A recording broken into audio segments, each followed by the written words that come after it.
देखिए क्लास 10 पे और विविध प्रश्नावली है, क्वेश्चन नंबर 48 से 48 है। तो ये क्या कह रहा है कि कह रहा है यदि समांतर श्रेणी के प्रथम n पदों का योगफल 5n² - 3n है तो हमें इसका क्या बताना है। क्या कह रहा है, इसका 16वां पद भी ज्ञात कीजिए। ठीक, यानी कि कोई समांतर श्रेणी है, ठीक, यानी n पदों का, यानी एक समांतर श्रेणी है, उसका जो n पदों का योग है, जो योग को या योगफल कहिए, ठीक है, यानी टर्म यानी सम ऑफ टर्म्स, ठीक है। तो योगफल कहिए या योग कहिए। क्या दिया है आपका, क्या गिवन है बेटा, ध्यान दीजिएगा, 5n² - 3n, ठीक। और क्या कह रहा है कि समांतर श्रेणी भी ज्ञात करनी है, ठीक। तो इसकी समांतर जो श्रेणी है वो भी आपको क्या करनी है बेटा, ज्ञात करनी है। और 16वां पद भी हमें बताना है कि 16वां पद क्या है या कितना है, ठीक। तो देखिए ये आपका क्लास 10 का विविध प्रश्नावली है और क्वेश्चन नंबर क्या है, 48 है। तो देखिए कई जगह से हम ये भी सुनते हैं कि जो प्राइवेट विद्यालय हैं इनके प्रबंधक जो है काला बाजारी करते हैं, ठीक।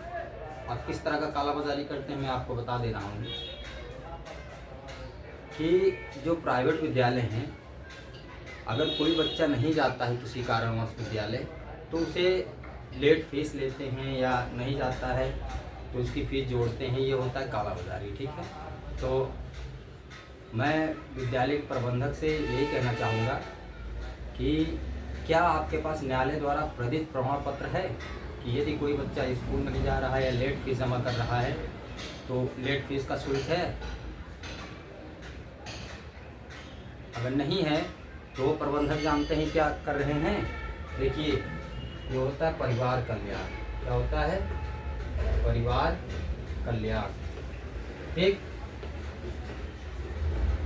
तो ये परिवार कल्याण जो होता है प्रत्येक बच्चे के गार्जियन के आर्थिक क्रिया पर टिका होता है। परिवार जो कल्याण होता है, अब विचार वो मेहनत करता है जिससे कि उससे आर्थिक क्रिया मेंटेन है। और आप क्या करते हो, अगर वो समय से नहीं जमा कर पाता है, हो सकता है कोई बीमार पड़ गया हो, बच्चा ही बीमार हो, बच्चा भगवान का रूप होता है, तो विद्यालय के प्रबंधक क्या करते हैं, शुल्क लेते हैं। तो प्रबंधक लोग भाई ध्यान से सुनो, इस शुल्क लेने से बेटर क्या है, अपने घर में एक बढ़िया सा चांदी का कटोरा बनवा लो और लेके भीख मांगो, ठीक। बुरा भले लगेगा, कुछ नहीं बिगाड़ पाओगे मेरा, हमको नहीं दिक्कत है, ठीक है। मैं किसी के अंडर में नहीं पढ़ाता हूँ और ना मुझे कोई परमिशन दे सकता है। भोलेनाथ का भक्त हूँ, इच्छा हुआ पढ़ाया, नहीं तो उनकी शरण में, मेरा कुछ नहीं बिगाड़ पाओगे। तो चाहे UPSC के हों, ठीक है, चाहे सरकारी विभाग का हो, कोई भी हो, चाहे सरकारी स्कूल के ही मास्टर क्यों ना हो, अगर ऐसा जघन्य अपराधी करते हैं, ये अपराध के श्रेणी में आता है जी, निःशुल्क जो फीस पड़ती है, ठीक है, जो शुल्क आप लोग लेते हो लेट फीस का, ये जघन्य अपराध है परिवार कल्याण के अंतर्गत। इनके गार्जियन की क्या कर रहे हैं आप लोग, आर्थिक क्रिया डैमेज कर रहे हैं, ठीक। वैसे प्रबंधक से हम यही कहना चाहेंगे, कटोरा ले लो, 1-1 रुपये भीख मांगो, विद्यालय चलाओ, ठीक। कोई बात नहीं, अगर किसी को बुरा लगे फेस सामने आ जाओ, मैं आयुष परशु प्रभा हूँ बेटा, पिछवाड़ा सुलवा के बर्फ के पानी से रख दूंगा, समझे प्रबंधक, नहीं डरता हूँ। वीडियो द्वारा बेटा जितना वायरल कर पाओ कर दो। और प्रत्येक गार्जियन से हमारा, देखो मैं गलत बोलता हूँ लेकिन जनता के हित के लिए बोलता हूँ, सर्वजन हिताय करता हूँ, ठीक है। और मेरी भी ऑनलाइन क्लासें हैं, मैं 1 रुपये मात्र लेता हूँ, ठीक है। वो भी कोई बच्चा दिया तो दिया, नहीं तो कोई मतलब नहीं, जब इच्छा हो तब दो, नहीं है तो बस जाओ बेटा, एक चीज़ करना, नौकरी पा जाना, जिस लड़की से शादी करना उससे दहेज मत लेना, मस्त रहो। कम से कम समाज में सुधार तो हो रहा है, होगा, आज नहीं हो रहा तो कल होगा, ठीक है। लेकिन प्रबंधक से हम यही कहेंगे, जो प्राइवेट के हैं या सरकारी स्कूल में हैं, जो टीचर हैं, वो अपने नैतिकता मूल्य का पाठ जरूर पढ़ लें, ठीक है। नैतिक ज्ञान का आभास उन्हें होना चाहिए, उसका अभ्यास करो, सुबह जल्दी उठ के समाज के लिए क्या करना है। किसी भी बच्चे की फीस अगर समय से नहीं जमा होती है तो उसको बाहर क्लास से खड़ा करने का कोई अधिकार नहीं है, उसकी इंसल्ट बेइज्जती करने का कोई अधिकार नहीं है न्यायालय की तरफ से, ठीक। अगर ऐसा नहीं कर सकते हो, जोखिम नहीं उठा सकते हो, तो विद्यालय बंद कर दो, ठीक है। और मैं डरता नहीं हूँ कोई भी प्रबंधक हो, लेकिन मैं शिक्षा के क्षेत्र की बात करता हूँ, ठीक है। और किसी भी बच्चे से, मैं गार्जियन से यही कहूँगा, मैं भी एक टीचर हूँ, हालांकि मैं अपने आगे आईएएस लगाता हूँ, आईएएस प्रसुप्रभा, मेरी ख्वाहिश है डीएम बनने की। बेटा जब बनने, प्रबंधक से कह रहा हूँ, बनने से पहले ऐसा हूँ, तो जिस दिन बन जाऊँगा उस दिन तो पिटा पिटा के पिछवाड़ा जो बर्फ़ पे सफाई कराऊँगा, तो सुधर जाओ प्रबंधक लोग। आज भी खून है हमारे अंदर, ये नहीं है कि आओगे तो हम डर जाएंगे, पहुँचा देंगे जहाँ पहुँचाना चाहिए, कटोरा थमा देंगे हाथ में, 1-1 रुपये भीख मांगोगे, पता चलेगा कि किसी के घर की जो परिवार कल्याण के अंतर्गत जो आप जघन्य अपराध कर रहे हो, ये क्या है? निःशुल्क फीस लेना क्या है? जो आप शुल्क लेते हो क्या है? बच्चा 3 महीने में जमा करके फीस तो जमा हो रही है ना। और मान लो अगर कोई नहीं जमा कर पाता है, तो भी हमारा न्यायालय यही कहता है कि उसके भविष्य के साथ बच्चा भगवान का रूप है, खिलवाड़ नहीं होना चाहिए। वो अपना रिजल्ट भी आपके स्कूल से ले सकता है, इतना अधिकार है। आप किसी भी बच्चे के साथ भविष्य का खिलवाड़ नहीं कर सकते हैं, और न परिवार कल्याण के अंतर्गत जघन्य अपराध करने का अधिकार आपको है, ठीक। तो मैं जाता हूँ पढ़ाने, तो कई लोग बोलते हैं कि हमारे जो आपके इंग्लिश मीडियम का स्कूल है, सीबीएसई बोर्ड है, एसएससी बोर्ड है, यूपी बोर्ड है, यहाँ की प्राइवेट जो स्कूल है, सर जो है अगर हम 2 महीना फीस थोड़ा लेट जमा करते हैं, तो ये लोग लेट चार्ज लेते हैं। लेट चार्ज का अधिकार इनको नहीं है। तो मैं गार्जियन से कहूँगा, अगर कोई भी विद्यालय ऐसा करता है तो न्यायालय द्वारा प्रदत्त क्रियात्मक या क्रियाकलाप के अंतर्गत अगर उसके पास प्रमाण पत्र है लेट फीस का, तभी दीजिएगा, अन्यथा मत दीजिएगा। और हमारा न्यायालय ये भी नहीं कहता है कि जो वार्षिकोत्सव ये लोग मनाते हैं, एनुअल फंक्शन मनाते हैं, कि आपसे ये लोग लें, ठीक है। तो जो आप लोग फीस जमा करते हैं, उससे इनके स्कूलों का मेंटेनेंस जो है कवर करने का अधिकार इनको है, जो फीस देते हैं। बाकी और कोई इनका अधिकार नहीं है। आप फीस जमा करिए, गार्जियनों से हमारा यही निवेदन है, फीस जमा करिए। अगर लेट हो जाते हैं कोई बात नहीं, लेकिन फिलहाल फीस जमा करते रहिए, क्योंकि टीचर भी पढ़ाते हैं, उनको भी फीस दे रही है, उनका भी जो है घर परिवार चलना है, और भी अध्यापक गुरुजन हैं। लेकिन आप पे वो प्रेशर बना नहीं सकते प्रबंधक। प्रबंधकों से हमारा यही कहना है, सुधर जाओ, नहीं तो जिस दिन आईएएस प्रसुप्रभा आ गए, पिछवाड़े सुझा के जो है कटोरा थमा देंगे, ठीक है। मेरा नाम आईएएस प्रसुप्रभा है, अपने आगे आईएएस लगाता हूँ, जो करना हो कर लेना, नहीं डरता। बहुत गरीबी से झेला हूँ, आगे बढ़ा हूँ, ठीक है, नहीं डर लगता है। तो भ्रष्टाचार अगर स्कूल से ही हो रहा है, तो स्कूल से बच्चे पढ़ेंगे, तो इसमें कोई शक नहीं है, ठीक है, कि बच्चा अधिकारी बनेगा, भ्रष्ट नहीं होगा। तो भ्रष्टाचार मिटाइए, ठीक है। समाज के कल्याण के लिए अगर आप स्कूल खोले हैं तो कल्याण करिए, अन्यथा आप बंद कर दीजिए। नहीं तो समझ लो अगर आ गए प्रबंधक जी, चाहे इंग्लिश मीडियम के हों, चाहे हिंदी मीडियम के हों, चाहे यूपी बोर्ड के हों, सीबीएसई बोर्ड के, हमको कोई फ़र्क नहीं पड़ता, सुधर जाओ, बहुत समय है, अब बंद कर दो, ठीक। कोई भी गार्जियन लेट फीस नहीं देगा, ना वार्षिकोत्सव एनुअल चार्ज कोई देगा, ठीक है। आई कार्ड का पैसा तक नहीं अधिकार है, सरकार की तरफ से जो फीस जमा करते हैं उसी से उनका आई कार्ड बनता है। ये सब पैसा कमाते हैं, पैसा कमा के क्या करते हैं, ब्रांचें खोल लेते हैं, ठीक है। ब्रांच खोल लेंगे, 2-3 स्कूल कर ले, अपना व्यवसाय कर रहे हैं, ज्ञान कहाँ दे रहे हैं? ज्ञान तो हमारे अध्यापक दे रहे हैं। तो आप फीस जमा करिए, गार्जियन से ही कहना है, हालांकि इतना हो कि फीस मत मारिए, 1-2 साल लेट हो जाता है, कोई बात नहीं, लेकिन बच्चों को अगर आप पढ़ाए हैं तो रुपये ज़रूर दीजिए। लेकिन अगर आपसे ये आपका परिवार कल्याण के अंतर्गत अपराध की श्रेणी में के प्रति जो कार्य कर रहे हैं, जो 2 अक्टूबर को पैसा लेके गांधी जयंती मनाते हैं, बाल दिवस मनाते हैं, तो क्या वो अपने पैसे से मनाते हैं? नहीं मनाते। शिक्षक दिवस मनाते हैं तो क्या अपने पैसे से मनाते हैं? नहीं, कोई अधिकार नहीं उनका रुपये लेकर शिक्षक दिवस मनाना। शिक्षक दिवस जो है बच्चों और अध्यापकों के बीच की एक सम्मान की श्रेणी होती है, कोई अधिकार नहीं है। हालांकि स्कूल मनाए, न्यायालय की तरफ से आदेश है कि स्कूल मनाए, ठीक है। देश की संस्कृति और गरिमा को बनाए रखने के लिए स्कूल हर साल, हर जो हमारे त्यौहार आते हैं या इनका जन्मदिवस मनाया जाता है हमारे वीरों का, या इनकी पहचान बच्चों को कराए, ठीक है। ये न्यायालय आदेश करता है स्कूलों को, तो स्कूल कराए। आप लोग पैसा देकर मत कराइए, जितनी फ़ीस है फ़ीस जमा करिए। हालांकि फ़ीस का भी आप डिटेल से आनी है, कोई ज़रूरी नहीं 1000 रुपये 2000 रुपये आपकी फ़ीस पड़े, ठीक है। तो फ़ीस का भी आप क्या करिए, मूल्यांकन करिए, आंखें बंद करके फ़ीस मत जमा करिए, ठीक है। कौन आ गया था बेटा? प्रबंधक लोग सुधर जाइए, नहीं तो कहीं हमारा जमाना आ गया तो हम पलट देंगे धर के। सुधर जाइए, बख्शेंगे बिल्कुल नहीं। इसीलिए IAS परसों प्रभा लगाता हूँ अपने आगे, सुधर जाओ, हमको डर नहीं लगता है, ठीक है। तो बच्चे, बोर्ड के बच्चे आ जाओ अपने टॉपिक पे। मत जमा करो बेटा, केवल फीस जमा करो, ये सारी चीज़ें मत जमा करो। कोई करता है तो सभी गार्जियन एकजुट होकर धरना प्रदर्शन कर दें स्कूल के प्रति। एक शिक्षा का माहौल जनता ही सुधार सकती है, और बच्चे तो भगवान का रूप होते हैं। गार्जियन आप लोग समझिए, शिक्षा को भ्रष्ट मत होने दीजिए, शिक्षा को प्रबंधकों के हवाले मत करिए।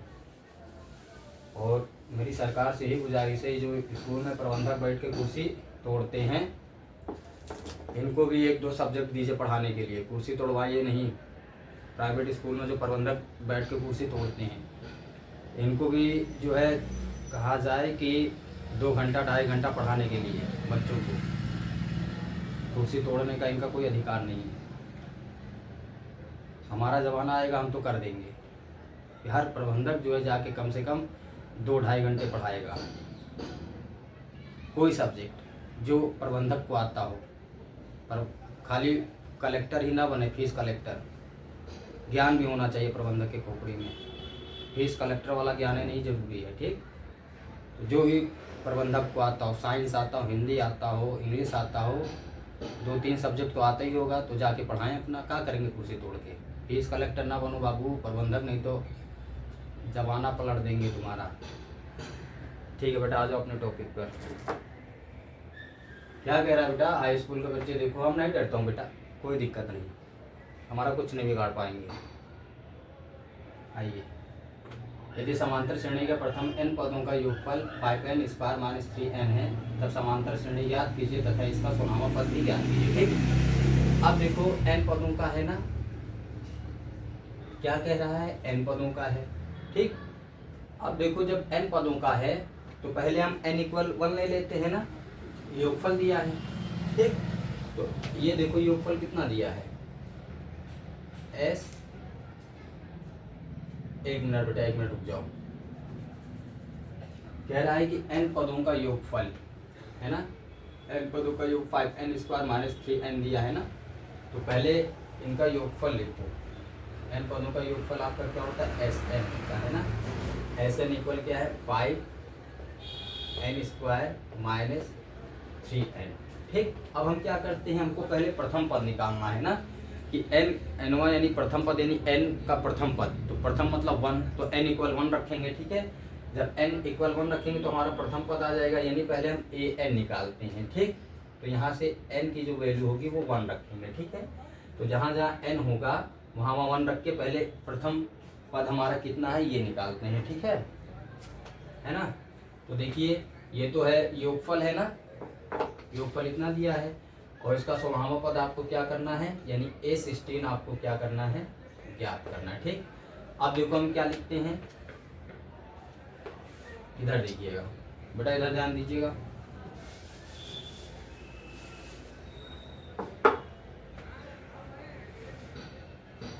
इधर ध्यान दीजिएगा। तो ये आपका क्या है, इसका 16वां पद ज्ञात करना है ना। तो यहाँ पे क्या करोगे, n = आप क्या ले लोगे, 1 लेने पर, ठीक है। n = क्या लेने पर, 1 लेने पर, ठीक है ना। क्या हो जाएगा, 1 लेने पर, ठीक है। क्या लेने पर, 1 लेने पर, ठीक। कौन आ गया था बेटा, ठीक है। अब देखो n पदों का क्या कह रहा है, ठीक है। क्या कह रहा है, n पदों का, तो देखो पहले ए एन यानी एन पदों का ना, ए बेस एन, एन पदों का योगफल कितना है आपका 5n² माइनस 3n है। ठीक, तो आपने n इक्वल क्या किया 1 लिया तो a1 हो जाएगा। तो 5 इंटू एन स्क्वायर है तो ये 1 का स्क्वायर हो गया माइनस 3 इंटू एन है 1 हो गया। ठीक, तो a1 आपका क्या हो गया देखो 5 इंटू 1 का स्क्वायर 1 माइनस 3 इंटू 1 3।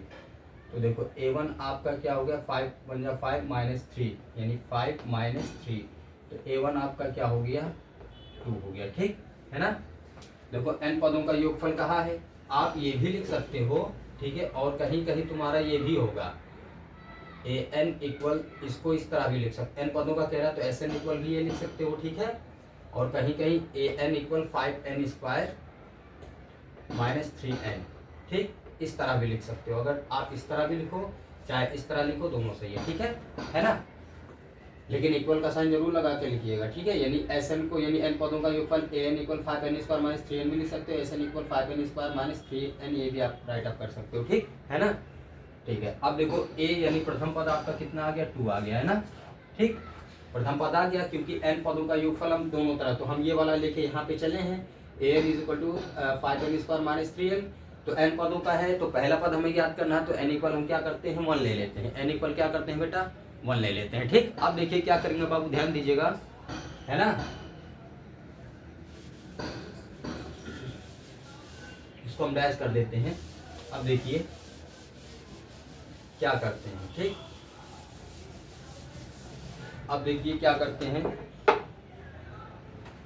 आ जाओ अकॉर्डिंग टू क्वेश्चंस लिखिए। क्या कह रहा है अकॉर्डिंग टू क्वेश्चंस लिखिए, according to questions, according to question. ठीक, अकॉर्डिंग टू क्वेश्चंस आ जाइए। अकॉर्डिंग टू क्वेश्चन से बेटा ना, अब अकॉर्डिंग टू क्वेश्चंस कह रहा है, अकॉर्डिंग टू क्वेश्चन बेटा चुप रहिएगा, अकॉर्डिंग टू क्वेश्चंस कह रहा है। तो देखिए आप क्या करते हैं बेटा, क्वेश्चंस क्या कह रहा है n पदों का यानी योगफल, तो n पदों का योगफल आपका क्या हो जाता है, देखिए n पदों का योगफल दो फार्मूला रखते हैं। एक हमारा क्या होता है S N is equal to हमारा क्या हो जाएगा n/2 ब्रैकेट में क्या होता है 2a plus n-1 into D.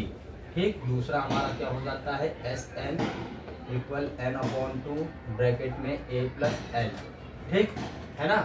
अब ए एल को हम ये भी बोलते हैं ए एन, हमने बताया था ना ए एल को हम क्या बोलते हैं, यहाँ पे हम ए एन भी लिख सकते हैं। मान लो ए प्लस ए एन लिख देंगे तो भी कोई दिक्कत नहीं है। ठीक है, अगर एल के प्लेस पे हम लिख देते हैं। ठीक, नोट कर लीजिए इसको, अकॉर्डिंग टू क्वेश्चन हो गया। ठीक, अब देखिए हम क्या करते हैं, कंटिन्यू रहिएगा। ठीक है, कंटिन्यू रहिएगा। ठीक है बेटा, अब देखिए क्या करते हैं, ध्यान दीजिएगा, सेकंड वाला फार्मूला रख के कर देते हैं। ये हमारा S N is equal to कितना था n/2 ब्रैकेट में a प्लस एल है ना। ठीक, ध्यान दीजिए एस एन हमारा कितना था, एस एन अभी बताया था ना, n पदों का जो योग है यानी ए एन या एस एन दोनों का ये रख सकते हो, सॉल्व कर सकते हो। ठीक, तो ये हमारा क्या हो जाएगा 5n² माइनस 3n, ध्यान दीजिएगा इक्वल में क्या है n/2 ब्रैकेट में a है, a की वैल्यू आपकी क्या आई थी, यानी a की वैल्यू आई थी ना आपकी 2, तो यहाँ पे 2 लिख दो प्लस l। a की वैल्यू आपकी प्रथम पद था कि नहीं, a1 मतलब a। ठीक, 2 आया था। ठीक, ध्यान दीजिएगा a इक्वल 2 आया था, जहाँ पे 2 हो जाएगा। ठीक है, तो देखो ये 2 आपका अपॉन में इधर आएगा, ये अपॉन में इधर आएगा, तो गुणे में इन दोनों में गुणा कर देगा। तो हम ब्रैकेट बना देते हैं, 2 इधर आए, 2 अपॉन में इधर आया गुणे में, तो ब्रैकेट बनाना पड़ेगा क्योंकि यहाँ पे 2 पद है, एक तुम्हारा 5n² है, एक आपका क्या है 9n है। ठीक है, इक्वल में आपका क्या हुआ n, अब ब्रैकेट में 2 प्लस n हो गया है ना, ध्यान दीजिएगा। ठीक, अब देखिए तो ये 2 का मल्टीप्लिकेशन हो जाएगा, इसमें अंदर ब्रैकेट में कर दीजिए, तो ये 2 5 जा 10 n² हो गया माइनस 2 3 जा क्या हो जाएगा 6n। ठीक, इसको ऐसे ब्रैकेट में रहने दो, इक्वल में आपका क्या बचा n इंटू है n इंटू 2 प्लस एल हो जाएगा। ठीक है ना, ये कर दीजिएगा। अब देखो यहाँ पे क्या करना है, इधर ध्यान दो बेटा, इधर आपका क्या है, इधर आपका n और ये ब्रैकेट आपस में इंटू का जो है एक्टिविटी हो रहा है ना, तो इंटू का है पक्षांतर तो अपॉन में आ जाएगा। ठीक, तो पहले हम क्या करें, देखो ये टेन एन स्क्वायर है माइनस एन है, तो दोनों में एन है, एन कॉमन ले लो। ठीक, एन क्या करो यहाँ कॉमन ले लो, तो यहाँ टेन एन स्क्वायर है तो यहाँ टेन एन आपका बचेगा, एक एन इसमें से आ जाएगा, और यहाँ 6 के साथ एन ये बाहर आया तो यहाँ पे केवल आपका 6 बचा। ठीक, इक्वल में अब देखो एन हमारा इधर इंटू में था ना, एन हमारा क्या था इंटू में था, तो एन हमारा इधर आएगा बटे में हो जाएगा, यहाँ क्या बचेगा 2 प्लस एल बचेगा। ठीक, एन से एन क्या हुआ कैंसिल हो गया, क्या बचा 10 एन माइनस 6 इक्वल आपका क्या हो जाएगा 2 प्लस एल हो गया। ठीक, ध्यान दीजिएगा, अब 2 को इधर पक्षांतर करो तो ये 10 एन माइनस 6, अब 2 इधर आएगा माइनस का 2 हो जाएगा, इक्वल में क्या हो जाएगा एल हो जाएगा, तो आपका क्या हुआ 10 एन माइनस 6 माइनस 2 माइनस 8 हो गया, इक्वल में क्या हो गया एल हो गया। ठीक है ना बेटा, नोट कर लो, तो मन लगा के पढ़ो बेटा ध्यान से। ठीक है, खूब एक एक प्रश्न को 10-10 बार लगाइए। ठीक, बना बना के करिए। ठीक है, अब देखिए क्या करते हैं, इसको हम डैश कर देते हैं। ठीक,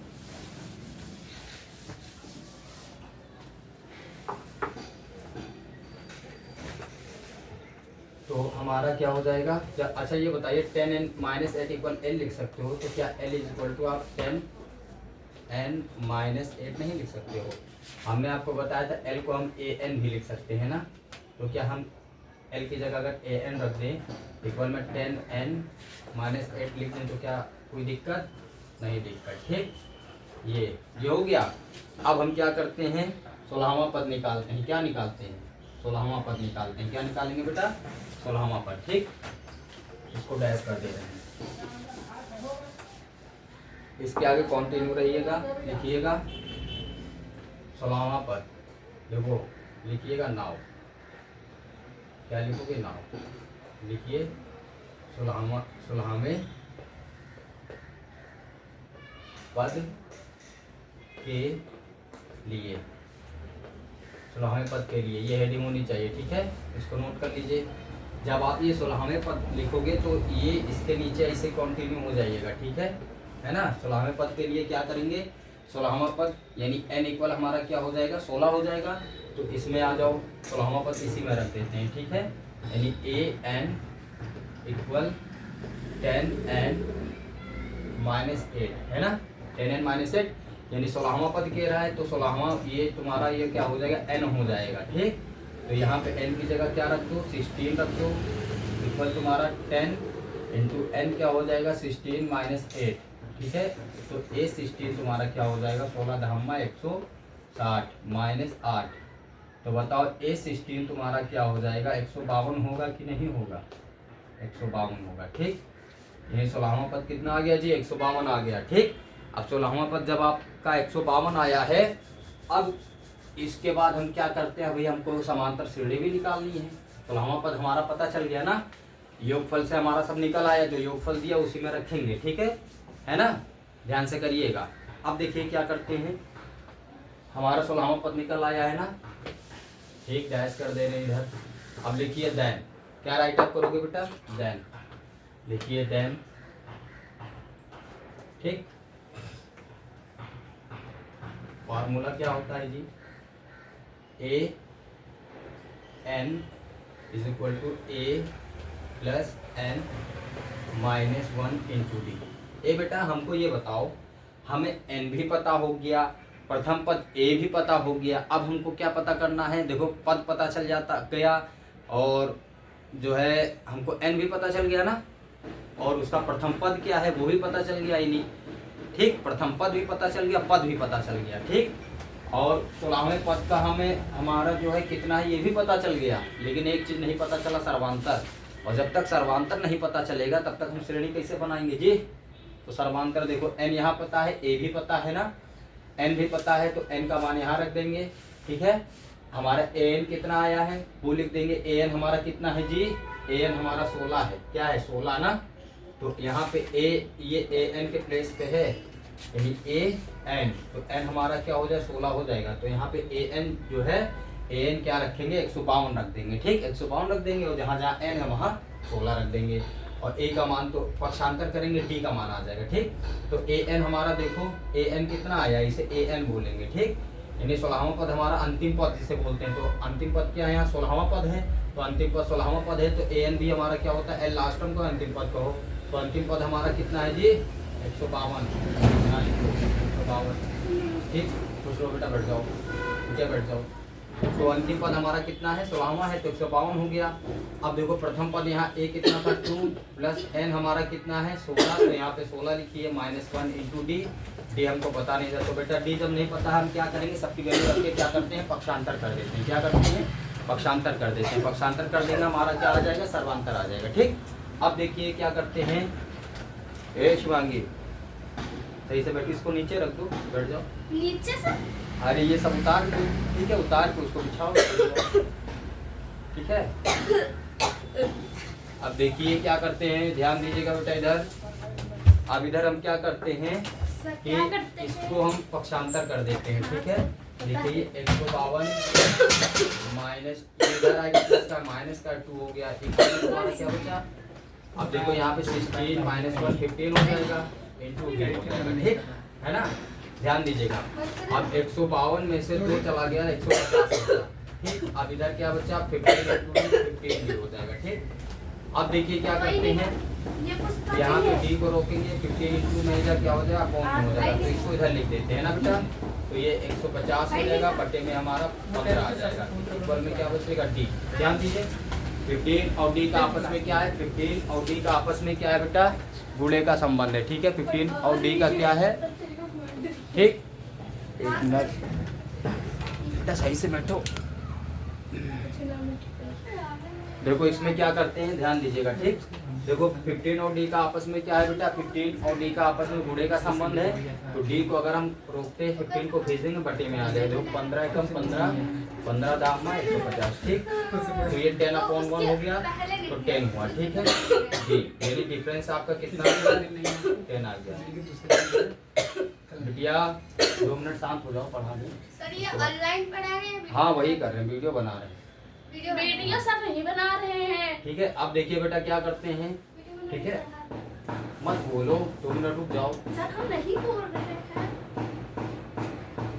अब देखिए बेटा क्या करते हैं, इसको नोट कर लीजिए। अब आपका देखो बेटा डिफरेंस आ गया ना, डिफरेंस कितना आया है 10 आया है, ठीक है। जब डिफरेंस आपका 10 आ गया तब क्या करते हैं, हमको प्रथम पद पता होना चाहिए और डिफरेंस पता होना चाहिए। तो प्रथम पद भी हमने निकाला, प्रथम पद हमारा कितना था 2 था, और जो भी हम लिखेंगे अंक आगे लिखेंगे समांतर श्रेणी में, सब में डिफरेंस क्या होना चाहिए 10-10 का होना चाहिए। तो 2 लिखा है, और 2 के बाद जो अंक लिखेंगे 10 का अंतर होगा, क्या हो जाएगा 12 हो जाएगा ना, ठीक। अब देखिए ये पता चल गया ना। अब श्रेणी बनाइए, क्या है श्रेणी बनाइए। श्रेणी क्या कहा है, समांतर श्रेणी, ठीक है। क्या बनाओगे, समांतर श्रेणी। क्या बनाना है, समांतर श्रेणी याद करनी है ना, समांतर श्रेणी यहाँ पे बनाइए, समांतर श्रेणी, ठीक है। क्या हो जाएगा, समांतर श्रेणी, ठीक।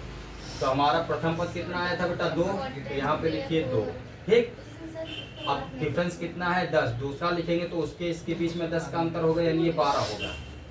फिर यानी अब 10-10 जोड़ दीजिए, ये तुम्हारा 22 हो गया, और ये तुम्हारा क्या हो जाएगा 32 हो जाएगा, ठीक। ये तुम्हारा क्या हो जाएगा 42 हो जाएगा, ठीक। अब आगे क्या करिए, ऐसे डॉट डॉट डॉट करके लिख डालिए, ठीक है, ये आंसर हो जाएगा, ठीक। देखो सब में 12 और 10 के बीच में कितने का अंतर है, 10 का है। 22 और 12 के बीच में कितने का, 10 का है। 32 और 22 के बीच में 10 का है। 42 और 32 के बीच में 10 का है, ठीक है बेटा। तो ये समांतर श्रेणी बन गया, ठीक। नोट कर लीजिए बेटा, ये आंसर हो गया, ठीक है। ओके बेटा, थैंक यू।